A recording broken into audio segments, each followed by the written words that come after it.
Pak Antoni Budiawan. Assalamualaikum. Sehat Pak Antoni? Sehat.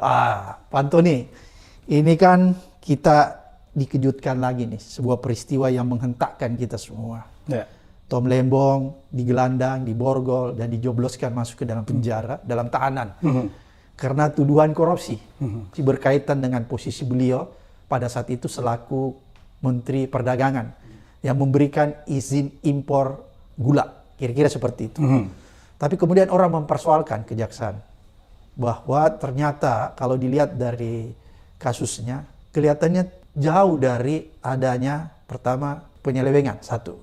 Penyalahgunaan kekuasaan dan kewenangan. Juga kita lihat bahwa sepertinya tidak ada kerugian keuangan negara. Yang lebih jelas lagi bahwa tidak ada fee, tidak ada kickback. Ya, tidak ada suap yang diterima oleh Tom Lembong ini.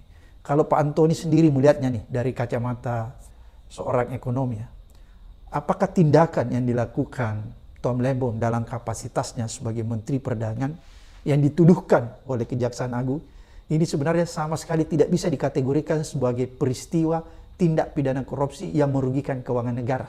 Ya, tepat sekali Pak Abraham Samad. Jadi kalau kita lihat tuduhannya dari Kejaksaan Agung ini kan mengejutkan karena terlihat dicari-cari. Terlihat dicari-cari. Direkayasa Pak Antoni ya? Dicari-cari, dengan kata lain direkayasa. Pertama, katanya pada tahun 2015 ada surplus gula.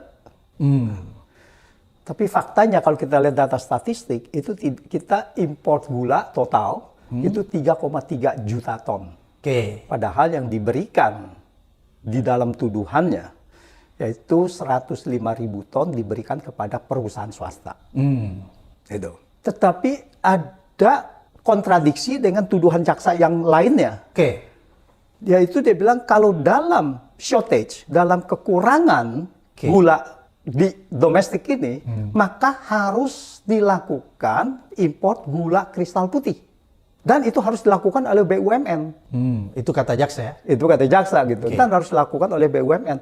Kenapa Tom Lembong memberikannya gula kristal kepada PT perusahaan swasta? Jadi di satu pihak, jaksa mengatakan bahwa di sini ada surplus, tetapi jaksa mengakui begitu kalau ada shortage, harusnya adalah GKP. Nah ini kan mau mencerat. Karena Anda ke swasta memberikan, maka dia bilang bahwa harusnya ke BUMN.